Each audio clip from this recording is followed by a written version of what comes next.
नमस्कार, बहुत स्वागत है आप सबका। मैं पुनीत पाठक और आप देख रहे हैं बोल रहा है मध्य प्रदेश। सबसे बड़ी खबर की बात करेंगे। कल मोदी कैबिनेट का विस्तार है। मध्य प्रदेश के लिहाज से यह खबर बेहद खास है क्योंकि मध्य प्रदेश के कोटे से सिंधिया का टीम मोदी में जाना तय बताया जा रहा है। वो दिल्ली रवाना हो गए, दिल्ली पहुंच गए। बात शिवराज के मास्टर प्लान की, जिसमें निगम चुनाव के पहले मध्य प्रदेश में अवैध कॉलोनियों को वैध करने का फैसला हुआ है। कोरोना के लिहाज से मध्य प्रदेश के लिए अच्छी खबरों का सिलसिला लगातार जारी। 24 घंटे में केवल 27 मरीज मिले और ठगी के एक इंटरनेशनल गिरोह का भंडाफोड़ हुआ। इसके पाक और चीन से कनेक्शन मिले हैं। तमाम खबरों पर विस्तार से आपको अगले आधे घंटे जानकारी देंगे।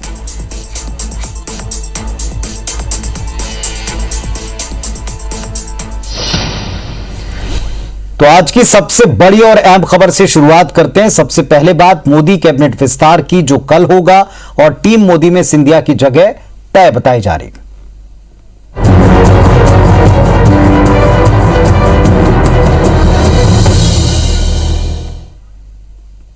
तो बड़ी अहम खबर दिल्ली से है। कल शाम को 6 बजे मोदी कैबिनेट का विस्तार बताया जा रहा है। मोदी सरकार के दूसरे कार्यकाल का यह पहला कैबिनेट विस्तार है। कई दिग्गज नेताओं के दिल्ली पहुंचने का सिलसिला जारी है। ज्योतिरादित्य सिंधिया का नाम तकरीबन तय बताया जा रहा है। आज शाम को वो दिल्ली पहुंच चुके हैं। इसके अलावा कैलाश विजयवर्गीय और राकेश सिंह भी प्रदेश के ऐसे 2 कद्दावर नेता हैं जिनका नाम राष्ट्रपति भवन में जो शपथ ग्रहण समारोह होने वाला है उसके पहले मंत्री पद के लिए बार बार लिया जा रहा है। तो प्रदेश से क्या 3 चेहरे होंगे या ज्योतिरादित्य सिंधिया जिनके नाम को लेकर तकरीबन तय बताया जा रहा है वह अकेले वही चेहरे होंगे? इस बात को लेकर कयास और अटकलों के दौर हैं। तो पूर्व प्रदेश बीजेपी अध्यक्ष 3 बार के सांसद राकेश सिंह, महासचिव और बंगाल के प्रभारी रहे कैलाश विजयवर्गीय, ये 2 और ऐसे नाम हैं जिनके नामों को लेकर लगातार चर्चा रही है, अभी भी हो रही है। लेकिन जो संकेत मिल रहे हैं उसमें सिंधिया का मंत्रिमंडल में शामिल होना तय बताया जा रहा है।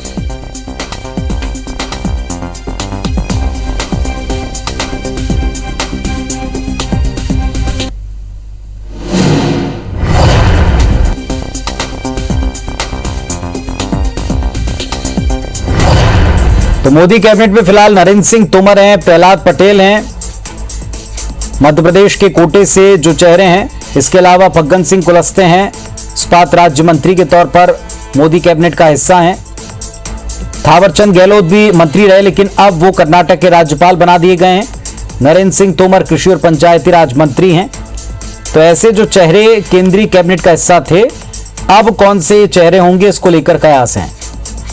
शिखिल बिहार हमारे साथ में जुड़ रहे हैं, हमारे सहयोगी। सीधे शिखिल का रुख करते हैं। शिखिल, अभी एक नाम कंफर्म तकरीबन बताया जा रहा, लेकिन 2 नामों को लेकर अब भी पत्ते नहीं खुले हैं कि क्या 2 और चेहरे प्रदेश में ऐसे हो सकते हैं जो केंद्रीय कैबिनेट का हिस्सा हो, और अगर ऐसा हुआ तो क्या 2 चेहरों की वहां से उनको बाहर किया जा सकता है? क्या इसको लेकर स्थिति अब तक साफ हुई है?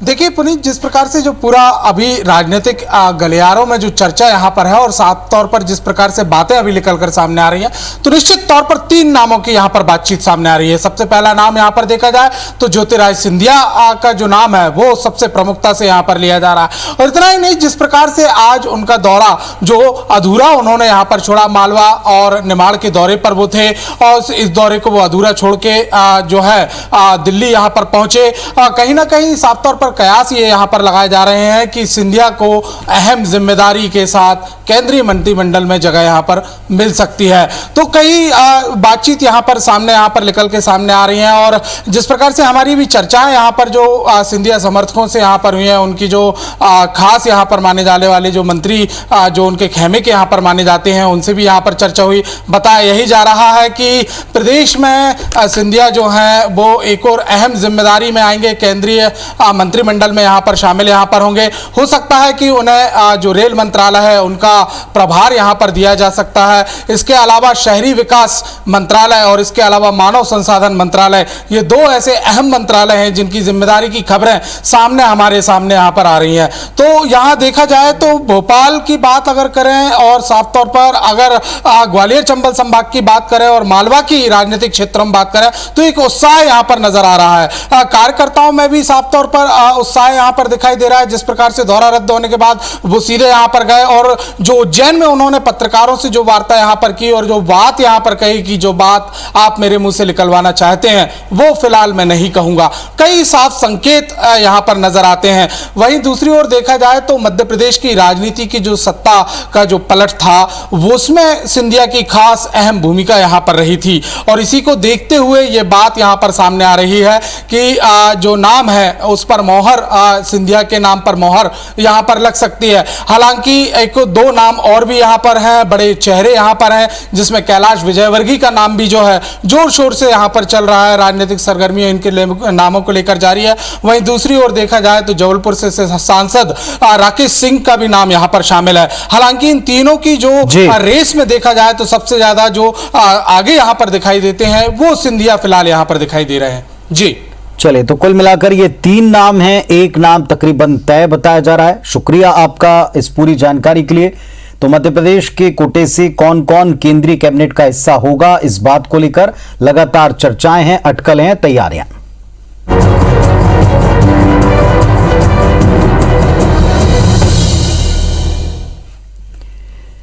मध्य प्रदेश को नए राज्यपाल मिल चुके हैं। राष्ट्रपति रामनाथ कोविंद ने आज 8 राज्यों में नए राज्यपाल नियुक्त किए हैं। इसी कड़ी में मंगूभाई छगनभाई पटेल को मध्य प्रदेश का नया राज्यपाल बनाया गया।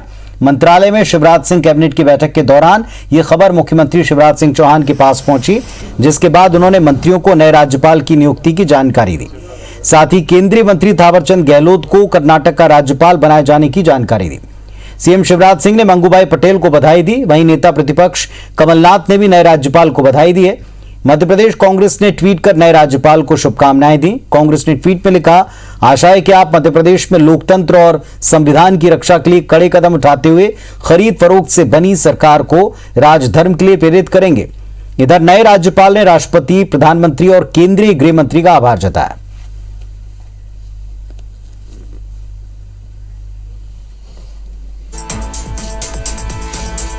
तो नए राज्यपाल को शुभकामनाओं का सिलसिला जारी है। मुख्यमंत्री ने नियुक्ति पर बधाई दी है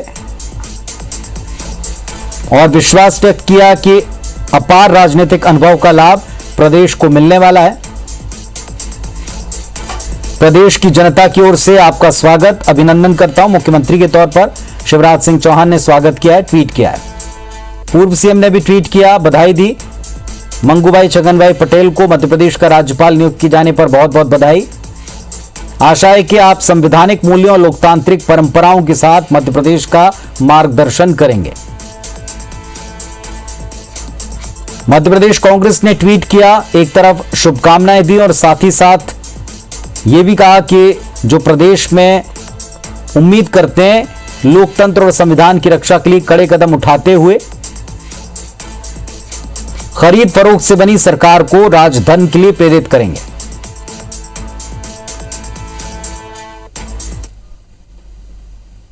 पहले तो मैं महामहिम राष्ट्रपति जी का बहुत बहुत आभारी हूँ। साथ में अपने प्राइम मिनिस्टर, उनका गृह मंत्री अमित भाई शाह का, हमारे पार्टी के अभी तो मैं हमारे बोल सकता हूँ जेपी नड्डा जी राष्ट्रीय अध्यक्ष, यहाँ CR पाटिल जी, मुख्यमंत्री विजय भाई, डेप्यूटी सीएम नितिन भाई और सभी मेरे साथ ही जो 6 पुराने हैं वो सब का मैं आभार मानता हूँ। मध्य प्रदेश के लिए अच्छी बात है। बहुत समय से यहाँ पर जो है पार्ट टाइम गवर्नर थे, हर काम के लिए बुलाना पड़ता था। अब वो यहाँ रहेंगे, भगवान करे कि राजभवन गुलजार हो जाए। इधर जबलपुर से बड़ी खबर है, कल सीएम शिवराज सिंह चौहान दौरे पर रहने वाले हैं। जबलपुर में कल कई कार्यक्रमों में शामिल होंगे सीएम। गवर्नमेंट इंजीनियरिंग कॉलेज में युवा संवाद करेंगे। कोरोना की तीसरी लहर से निपटने की तैयारियों की समीक्षा होगी। 100% वैक्सीनेशन वाली पंचायतों को सम्मानित करेंगे। दिवंगत कोरोना वॉरियर्स के आश्रितों को अनुकंपा नियुक्ति पत्र देंगे। विक्टोरिया जिला अस्पताल में बच्चों के नए वार्ड का लोकार्पण करेंगे और पाटन सीएचसी में आईसीसीयू वार्ड का भी लोकार्पण करेंगे।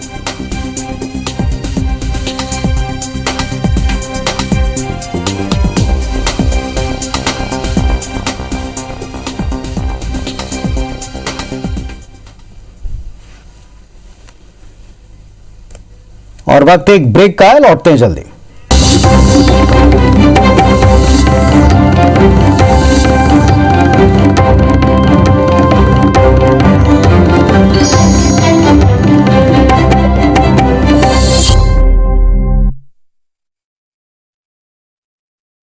दिक्कत है, इसमें कोई दिक्कत नहीं है। जो भी नीचे से रख रहे हैं ना उसमें समस्या है। नहीं सर, जो इसकी पिन है ना, लगा दे, जल्दी लगा दे। ये लगा दिया।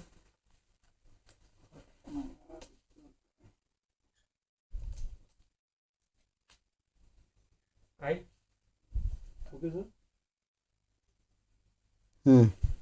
कम ही आ रहा है अभी, थोड़ा बढ़ सकता है क्या अपने यहाँ? बंद हो गया। ये फुल है। ये फुल है? हाँ। नहीं, कम है। अच्छे से लगाइए। मैं तो अच्छे से लगाया हूँ। ऊपर से वाले देखो। ठीक है, आ रहा है, चल जाएगा काम। रहने दे, रुक जा, देखते हैं इसको। आप सुन रहे हैं मुझे? आपने क्या बोला मेरे को? आपने बोला कि मुझे वो चलाना है, मोन्टाज चलाना है टाइप का, तो आप पहले उसको धन्यवाद दे देना। आप खुद क्या बोलते हो, खुद को भी समझ में आता है?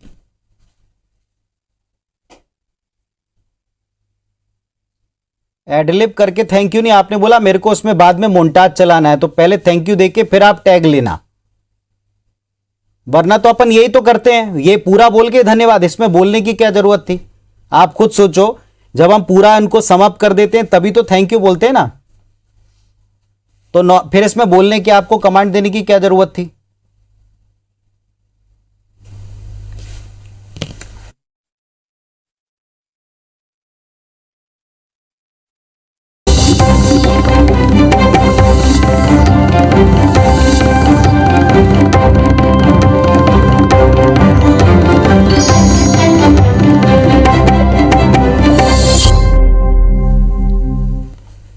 मध्य प्रदेश में नगरीय निकाय चुनाव से पहले शिवराज सरकार ने प्रदेश की 6,876 अवैध कॉलोनियों को वैध करने का निर्णय लिया है। आज हुई कैबिनेट बैठक में इसके लिए मध्य प्रदेश नगरपालिका विधि संशोधन अध्यादेश 2021 लागू करने के प्रस्ताव को मंजूरी दी। 20% अवैध निर्माण वैध हो सकते हैं। अवैध कॉलोनी का निर्माण करने वाले कॉलोनाइजर पर 10 लाख रुपए तक का जुर्माना और 7 साल की जेल के प्रावधान को लागू किया जाएगा। इसके अलावा किसानों को 0% ब्याज दर पर रबी सीजन में अल्पकालीन कृषि ऋण की ड्यू डेट बढ़ाकर 30 जून करने के प्रस्ताव का अनुमोदन किया गया। मध्य प्रदेश उपभोक्ता संरक्षण अधिनियम के तहत राज्य आयोग और जिला आयोग के अध्यक्ष और सदस्यों को मानदेय के स्थान पर वेतन दिए जाने के प्रस्ताव को मंजूरी दी गई। मध्य प्रदेश रेत खनन नियम 2019 में संशोधन करने के प्रस्ताव को मंजूर किया गया। सिंगरौली जिले में फोर्टिफाइड चावल के वितरण को मंजूरी मिली। केंद्रीय परियोजनाओं के लिए जमीन की खरीदी आपसी सहमति से करने के नियमों में संशोधन का प्रस्ताव भी कैबिनेट ने पास किया है।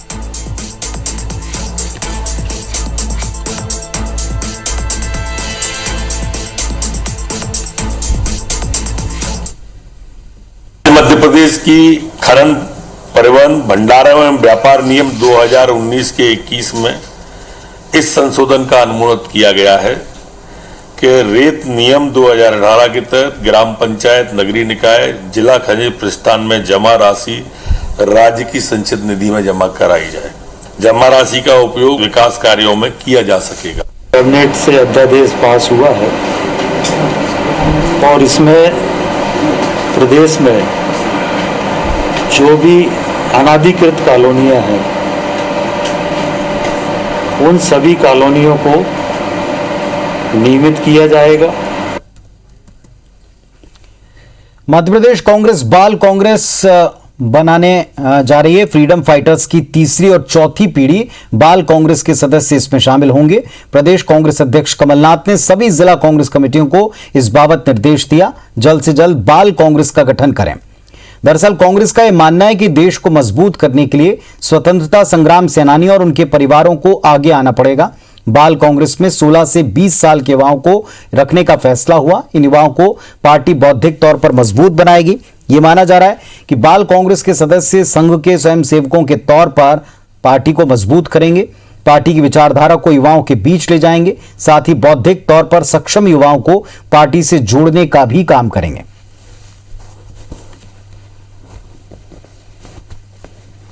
सेनानियों के परिजन कि उनकी तीसरी चौथी पीढ़ी के बच्चे कांग्रेस पार्टी के विचार से जुड़ना चाहते हैं। इसी पर विचार करके प्रदेश अध्यक्ष कमलनाथ जी ने बाल कांग्रेस के गठन करने का निर्णय किया है। प्रदेश में सरकारी कर्मचारी अपनी मांगों को लेकर एक बार फिर आंदोलन की राह पर हैं। नर्सों की हड़ताल के बाद अब प्रगतिशील संयुक्त कर्मचारी कल्याण संघ ने हड़ताल की चेतावनी दी है। कर्मचारियों की मांग है कि 1 जुलाई 2020 से रोका गया महंगाई भत्ता और वेतन वृद्धि का लाभ तत्काल दिया जाए। पदोन्नति के लिए नई नीति बनाकर प्रमोशन देने की मांग संगठन ने रखी है। संगठन का दावा है कि प्रदेश के करीब 4.5 लाख कर्मचारी अपनी मांगों को लेकर आवाज बुलंद करेंगे। शासन से 5 सूत्री मांगों के लिए यहाँ पर एकत्रित हुए हैं। सभी कर्मचारियों को पदोन्नति दी जाए। हम चरणबद्ध आंदोलन की पूरी नीति बनाएंगे, रूपरेखा बनाएंगे और आगे है ना 4.5 लाख कर्मचारियों को लेकर शासन से अपनी मांगों को मनाएंगे। कोरोना संक्रमण की तीसरी लहर को लेकर मध्य प्रदेश सरकार अभी से तैयारियों में जुटी है। अंदेशा है कि तीसरी लहर सितंबर-अक्टूबर महीने के आसपास फिर आ सकती है, जिसको लेकर स्वास्थ्य विभाग ने टेस्टिंग और ट्रेसिंग की नई रणनीति बनाई। पहले एक संक्रमित व्यक्ति के संपर्क में आने वाले 10 लोगों को ट्रेस कर उनकी कोरोना जांच करवाई जाती थी, वहीं अब इसे बढ़ाकर 30 किया जाएगा। यानी संक्रमित व्यक्ति के संपर्क में आए 30 व्यक्तियों के सैंपल लेकर उनकी जांच करेंगे ताकि संक्रमण की चेन को बढ़ने से रोक सकें। गृह मंत्री नरोत्तम मिश्रा ने बताया कि तीसरी लहर को लेकर सीएम शिवराज ने सख्त निर्देश जारी कर रखे हैं और उसी के तहत काम हो रहा है। माननीय मुख्यमंत्री जी ने कल तीसरी लहर को लेके क्राइसिस मैनेजमेंट ग्रुप के लोगों से नीचे तक बात की है और ये स्पष्ट रूप से कहा है कि इसमें कोई कोताही नहीं बरतना है, ढील नहीं बरतना है। हमारी पूरी तैयारी और ताकत ऐसी है कि कोरोना की तीसरी लहर को रोक के रखें।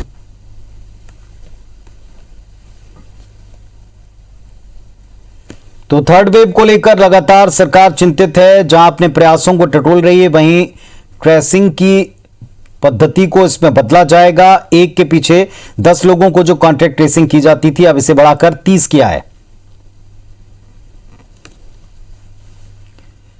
वहीं मंगलवार को 7वें दिन भी प्रदेश भर में नर्सों का आंदोलन जारी रहा। पहली तस्वीर जो आपको दिखाएंगे वो भोपाल की है। यहां नर्सिंग एसोसिएशन की डीएमई के अधिकारियों के साथ मुलाकात बेनतीजा रही। जेपी अस्पताल की नर्सों का साथ उनको मिल चुका है। दूसरी तस्वीर जबलपुर की। नर्स एसोसिएशन की प्रदेश अध्यक्ष रेखा परमार इसमें शामिल हुई। रेखा परमार ने आरोप लगाया कि राज्य सरकार ने सिर्फ 50% नर्सों के हड़ताल पर होने की गलत जानकारी हाईकोर्ट में पेश की है। उन्होंने कहा कि प्रदेश की सभी नर्सें अपनी 12 सूत्री मांगों पर हड़ताल पर हैं। वहीं मंडला में भी हड़ताल की तस्वीर दिखी। जिला अस्पताल के सिविल सर्जन के नेतृत्व में डॉक्टर्स का दल धरना स्थल पर पहुंचा, जहां नर्सों को मनाने का प्रयास हुआ, लेकिन नर्सों ने साफ तौर पर कहा कि जब तक मांगे नहीं मानते वो काम पर वापस नहीं आएंगे।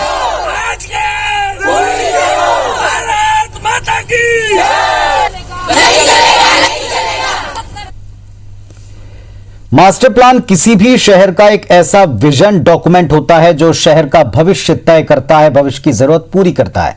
लेकिन प्रदेश के तीसरे बड़े महानगर जबलपुर की एक महत्वाकांक्षी परियोजना मास्टर प्लान के खिलाफ जाकर बदल दी गई। नर्मदा समृद्धि कॉरिडोर के तौर पर इसमें कुछ ऐसे बदलाव दिखते हैं जिस पर सवाल उठ रहे हैं। एक एक्सक्लूसिव रिपोर्ट देखिए।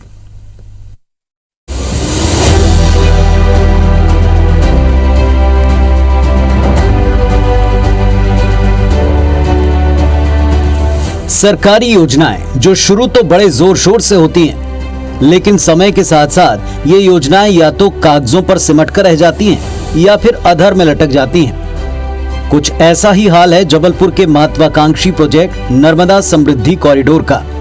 नर्मदा नदी के महत्व और जबलपुर के चौमुखी विकास के लिए इस कॉरिडोर को बनाया जाना था।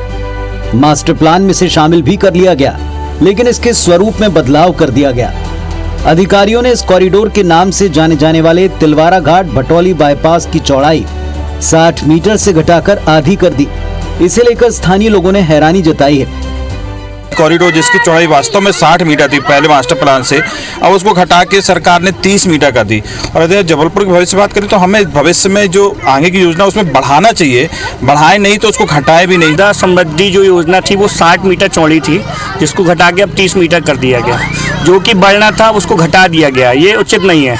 इसके ऊपर सरकार को ध्यान देना चाहिए। मेरा व्यक्तिगत तौर पे मानना है कि किसी भी शहर का या प्रदेश का विकास, वहाँ की रोडें, वहाँ का इंफ्रास्ट्रक्चर होता है।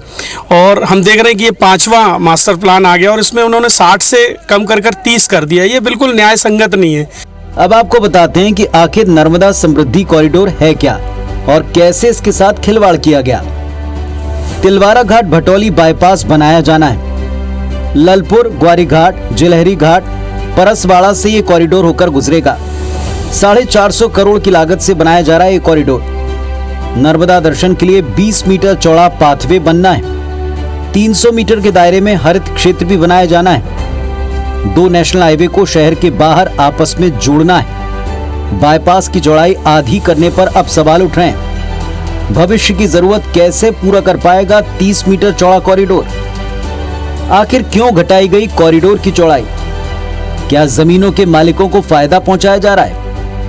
ये तमाम वो सवाल हैं जिनके जवाब जिम्मेदारों के पास फिलहाल तो नहीं है। टाउन एंड कंट्री प्लानिंग के संयुक्त संचालक कहते हैं कि कॉरिडोर की चौड़ाई घटाए जाने पर दावे और आपत्तियों की सुनवाई जारी है। इसके बाद अंतिम फैसला लिया जाएगा। इसके अलावा इस कॉरिडोर का एनवायरमेंटल इम्पैक्ट असेसमेंट न होने का जवाब भी उनके पास नहीं है। 30 मीटर चौड़ाई पर्याप्त है, क्योंकि जब बाईपास बन गया है तो इसको बाईपास का रूप देंगे तो ये ट्रैफिक की बहुत बड़ी समस्या, यातायात प्रबंधन की बहुत बड़ी समस्या होगी। इसलिए ये पहली मार्ग प्रस्तावित किया गया है, मुख्य मार्ग, जो कि उचित है। जानकारों का मानना है कि साबरमती रिवर फ्रंट की तर्ज पर बनाए जा रहे नर्मदा समृद्धि कॉरिडोर की चौड़ाई घटने के कई नुकसान होंगे। पहले से आधी चौड़ाई का कॉरिडोर जहां भविष्य के जबलपुर के लिहाज से कम कारगर होगा, वहीं चौड़ाई कम होने से नर्मदा में प्रदूषण बढ़ने समेत पर्यावरण को नुकसान पहुंचने की आशंका भी होगी। Vijendra Pandey, IBC 24, Jabalpur. Madhya Pradesh cyber headquarter ने एक अंतरराष्ट्रीय गिरोह का पर्दाफाश किया है। बिटकॉइन, वजरी एक्स, बिनांस और टीथर के जरिए दूसरे देशों में ये पैसे भेजने का काम करते थे।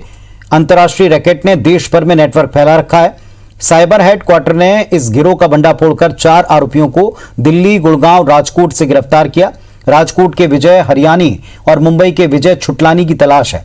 आरोपियों ने अप्रैल-मई में 2 महीने के दौरान तकरीबन 50 करोड़ का ट्रांजैक्शन किया। खुलासा तब हुआ जब भोपाल के एक कारोबारी के साथ 1 करोड़ की ठगी हो गई। इनके कब्जे से 60 डिजिटल सिग्नेचर, 3 लैपटॉप और अलग अलग बैंकों के ATM और पासबुक जब्त किए गए हैं। जो कंपनियां थी जिन्होंने अपने अकाउंट भी खोल रखे थे, वो अलग अलग जगह बेचती जहां पर इन्होंने पैसे जमा कराए हैं। उन कंपनियों के डायरेक्टर्स को वर्क करते हुए और उसमें काफ़ी ट्रेस करते हुए हम लोगों ने 4 लोगों को गिरफ्तार किया है। अभी आगे उस अकाउंट से वो पैसा कहाँ जा रहा है उस पर हम लोग इन्वेस्टिगेशन वर्कआउट कर रहे हैं। कंपनियां बनी थी 5, इनमें से एक कंपनी बनवाने में वो चाइनीज नागरिक आया था, ऐसा इनमें से एक आरोपी का कहना है। मध्य प्रदेश के बहुचर्चित हनी ट्रैप मामले में पिछले 2 साल से जेल में बंद तीनों महिला आरोपियों को हाईकोर्ट की इंदौर खंडपीठ से 50,000 रुपए के मुचलके पर जमानत मिल गई। हाईकोर्ट ने आरोपी श्वेता विजय जैन, श्वेता स्वप्निल जैन और मोनिका यादव की जमानत याचिका पर सुनवाई करते हुए उन्हें 50,000 रुपए के मुचलके पर जमानत दे दी है। आरोपी पक्ष के वकील धर्मेंद्र गुर्जर के मुताबिक कोर्ट के सामने उन्होंने दलील रखी कि ये केस फिलहाल ट्रायल पर है और पुलिस अब तक ऐसा कोई सबूत पेश नहीं कर पाई जिससे इन पर लगे आरोप साबित हो पाए। ये केस काफी लंबा चलने की आशंका है, इसलिए आरोपियों को जमानत का लाभ मिलना चाहिए। वहीं SIT भी IT इलेक्ट्रॉनिक एविडेंस पेश करने के लिए और वक्त मांग चुकी है। हनी ट्रैप मामले में आरोपीगण श्वेतापति विजय जैन, श्वेतापति स्वप्निल जैन और आरोपी मोनिका यादव की ओर से जमानत आवेदन प्रस्तुत किया गया था। उस आवेदन पर सुनवाई करते हुए माननीय उच्च न्यायालय इंदौर खंडपीठ ने 50,000 की जमानत राशि का आदेश दिया है और उतनी राशि का मुचलका स्वीकार किया। तो इस बुलेटिन में फिलहाल इतना ही। खबरों अपडेट्स के लिए आप देखते रहिए IBC 24। नमस्कार।